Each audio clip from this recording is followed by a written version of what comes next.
आज की कहानी में गुजरात, राजस्थान, उत्तर प्रदेश, बिहार, झारखंड, ओडिशा समेत 6 राज्यों की जमीन है।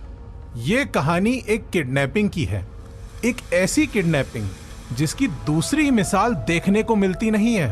आमतौर पर किडनैपिंग के केसेस किडनैप होने के दौरान ही सॉल्व हो जाते हैं, पर यह एक ऐसा केस था जिसे क्राइम ब्रांच की टीम ने एक अलग ही ढंग से सॉल्व किया था। इसी के साथ ये एक ऐसी कहानी है जिसमें एक अमीर लड़की की किडनैपिंग हो गई थी। उसे किडनैपर्स ने 1 महीने से ज्यादा के वक्त तक किडनैप करके रखा। इस दौरान पुलिस पूरी तरह से नाकाम रही। 1 महीने बाद समय ने कुछ ऐसी करवट ली कि इस केस की असली परतें खुलना शुरू हुई। पूरे किडनैपिंग के राज को खोलने वाली कहानी बड़ी दिलचस्प थी।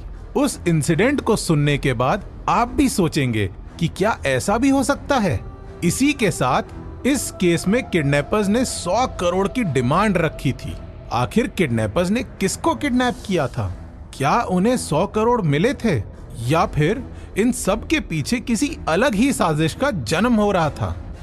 इन सभी बातों को जानने के लिए आज के एपिसोड में हम 100 करोड़ किडनैपिंग केस की फाइल को रीओपन करेंगे। ये बात साल 2013 की है। गुजरात के सूरत में एक अरबपति बिजनेसमैन हनीफ हिंगोरा रहा करते थे।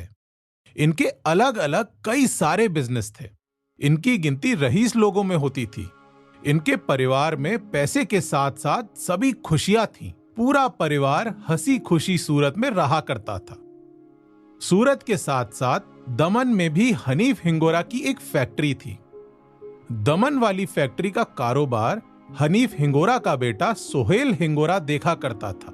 सोहेल की उम्र 38 साल के आसपास रही होगी। दमन में पिता का बिजनेस देखने के अलावा सोहेल को बॉडी बिल्डिंग का भी शौक था। उसने काफी अच्छी बॉडी बनाकर रखी हुई थी। उसकी फिटनेस एक अलग ही लेवल की थी। 29 अक्टूबर 2013 सोहेल हिंगोरा दमन की फैक्ट्री में वर्कर्स के साथ मीटिंग कर रहा था। काफी देर बात करने के बाद उसने वर्कर से कहा, मैं कुछ काम से बाहर जा रहा हूं, आता हूं। तब तक काम करते रहना, फैक्ट्री में सब अच्छे से चलना चाहिए।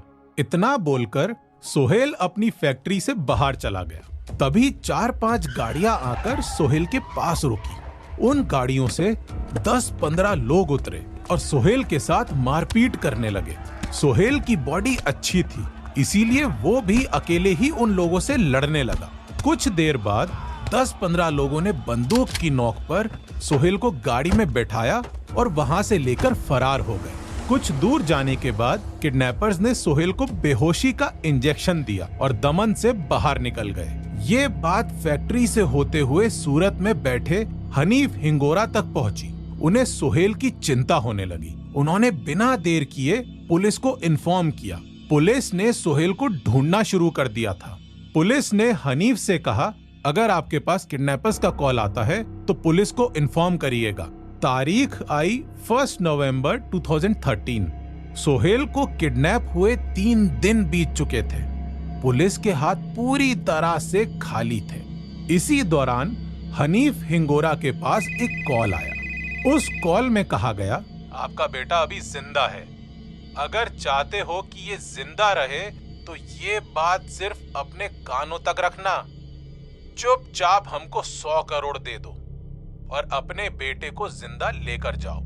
पैसे का इंतजाम जल्दी करो, तुम्हारे बेटे के पास समय ज्यादा नहीं है, दोबारा फोन करेंगे। 100 करोड़ की रकम सुनकर हनीफ हिंगोरा बुरी तरह से घबरा गए। भले ही वो बड़े बिजनेसमैन थे, पर 100 करोड़ का इंतजाम करना उनके लिए भी आसान काम नहीं था। उनका पूरा परिवार टेंशन में आ चुका था। दूसरी तरफ पुलिस को कोई क्लू नहीं मिल रहा था।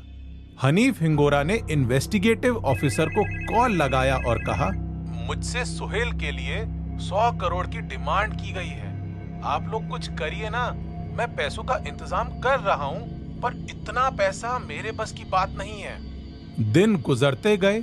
किडनैपर्स के नए नए नंबर से हनीफ हिंगोरा को कॉल आते गए, पर बात नहीं बन पा रही थी क्योंकि फिरौती की रकम 100 करोड़ थी। कई बार हनीफ ने किडनैपर से कहा भी, प्लीज बात मानिए, इतना पैसा मेरे पास नहीं है, मेरे बेटे को छोड़ दीजिए, अपनी डिमांड को प्लीज कम करिए। दूसरी तरफ पुलिस किडनैपर्स के नंबर्स को ट्रैक कर रही थी। पुलिस को पता चला कि हर बार कॉल अलग अलग स्टेट से किया जाता है। राजस्थान, उत्तर प्रदेश, झारखंड, ओडिशा, बिहार, इन राज्यों से किडनैपर्स द्वारा हनीफ को कॉल किया जा रहा था। पुलिस ने अंदाजा लगाया कि इनका गैंग काफी फैला हुआ है। पुलिस की टीम इन सभी राज्यों में अपने सोर्स बैठा चुकी थी, पर पुलिस को किसी तरह की कामयाबी नहीं मिल रही थी। इधर जब सुहेल को गायब हुए 20 दिन से ज्यादा हो गए, तो इस केस को क्राइम ब्रांच को ट्रांसफर कर दिया गया। केस की इन्वेस्टिगेशन क्राइम ब्रांच ने शुरू की। दूसरी तरफ सुहेल के पिता हनीफ को पुलिस के ऊपर भरोसा खत्म हो रहा था। उनके पास एक बार और किडनैपर्स का कॉल आया। उन्होंने कहा, बताइए पैसे कहां लेकर आना है, डिमांड कम कर लीजिए, पैसे ले लीजिए और मेरे बेटे को छोड़ दीजिए। आज तक किसी को नहीं पता कि सौदा कितने में तय हुआ था। तब भी रिकॉर्ड्स में बताया जाता है कि हनीफ ने अपने बेटे को बचाने के लिए 9 से 25 करोड़ के बीच में देने का वादा किया था। बात होने के बाद किडनैपर्स ने कहा, हम फोन करके बताएंगे कि पैसे कहां लाना है और पुलिस को दूर रखना, नहीं तो पैसे भी जाएंगे और तुम्हारे बेटे की जान भी। 29 अक्टूबर 2013 को सुहेल किडनैप हुआ था। 25 नवंबर 2013 हनीफ हिंगोरा के पास फोन की घंटी बजी। उधर से कहा गया, पैसे लेकर पटना पहुंचो, बाकी लोकेशन बताते हैं। हनीफ पैसों के साथ पटना पहुंचे। वहां उनसे कॉल पर कहा गया, पैसे लेकर छपरा आओ। जब छपरा में पैसे दे दोगे, हमको तसल्ली हो जाएगी कि पुलिस नहीं लाए हो, तो तुम्हारा बेटा तुम्हें पटना में जिंदा मिल जाएगा। पर अगर होशियारी की तो अपने बेटे की जान से हाथ धो बैठोगे। हनीफ हिंगोरा को लगा कि पुलिस कुछ नहीं कर पाएगी। अगर इनकी बात नहीं मानी तो बेटे की जान चली जाएगी। वो मंजूर होकर छपरा पहुंच गए और बताई हुई जगह पर पैसे से भरा बैग छोड़ दिया। किडनैपर्स को मांगे गए पैसे मिल चुके थे। पैसे मिलने के बाद किडनैपर्स ने सुहेल हिंगोरा को पटना में जिंदा छोड़ दिया। हनीफ हिंगोरा को उसका बेटा मिल गया था। दोनों सूरत वापस लौट आए। सुहेल की मानसिक हालत बिल्कुल सही नहीं थी। वो मौत के मुंह से लौटकर वापस आया था। सुहेल के वापस आने के बाद क्राइम ब्रांच की टीम ने सुहेल से पूछताछ की। मुझे किडनैप करने के बाद बेहोश कर दिया था। मेरी आंखों में पट्टी बंधी रहती थी और गाड़ी लगातार चलती रहती थी। ज्यादातर समय मैं बेहोश ही रहता था। अचानक गाड़ी एक घर के सामने रुकी। मुझे उस घर के अंदर लेकर गए और एक कमरे में बंद कर दिया। मुझे कभी बाहर निकलने को नहीं मिलता था। उसी घर में एक लड़की की शादी भी थी। शायद मुझे किडनैप करने में उस लड़के का भी हाथ था। उन लोगों ने मुझसे 15 दिन तक उस घर का काम करवाया। जिस कमरे में दूल्हा सुहागरात मनाने वाला था, उस कमरे की पेंटिंग भी मुझसे करवाई गई। उसी घर से शादी के लिए बारात निकली। मेरे साथ कुछ लोगों को छोड़ दिया गया था। जो लोग मुझ पर नजर रखते थे, उन्होंने मेरे कमरे में एक टीवी भी लगवा दिया था। मैं उसी टीवी के सहारे उस कमरे में बैठा रहता था। इससे ज्यादा मुझे कुछ नहीं मालूम है। मुझे कुछ याद नहीं कि वो घर कहाँ है, क्योंकि मुझे कभी बाहर निकलने ही नहीं दिया गया था। क्राइम ब्रांच की टीम ने कई दिनों तक सुहेल को कुछ याद करने को कहा और उससे कहा, कुछ ऐसा बताओ जिससे उन मुजरिमों तक पहुंचा जा सके। दिमाग में जोर डालो। सुहेल मेंटली तौर पर डरा हुआ था। उसे कुछ और याद नहीं आ रहा था। कई दिनों बाद सुहेल ने क्राइम ब्रांच के इन्वेस्टिगेटिव ऑफिसर को कॉल किया और कहा, मुझे नहीं मालूम ये बात कितनी काम की है, पर जो टीवी मेरे कमरे में लगा था उसमें एयरटेल का केबल कनेक्शन था। उसका रिचार्ज खत्म होने की वजह से एक नंबर फ्लैश करता था। उस केबल कनेक्शन नंबर को मैंने याद कर लिया था। सुहेल ने टीवी पर फ्लैश करने वाले नंबर को क्राइम ब्रांच को दिया। क्राइम ब्रांच को अब क्लू मिल चुका था। फिर उन्होंने इन्वेस्टिगेशन तेज की, एयरटेल कंपनी से कांटेक्ट किया। बहुत कोशिशों के बाद क्राइम ब्रांच को पता चला कि ये केबल नंबर छपरा बिहार का है। छपरा पुलिस की मदद से क्राइम ब्रांच की टीम उस घर की तलाश में जुट गई।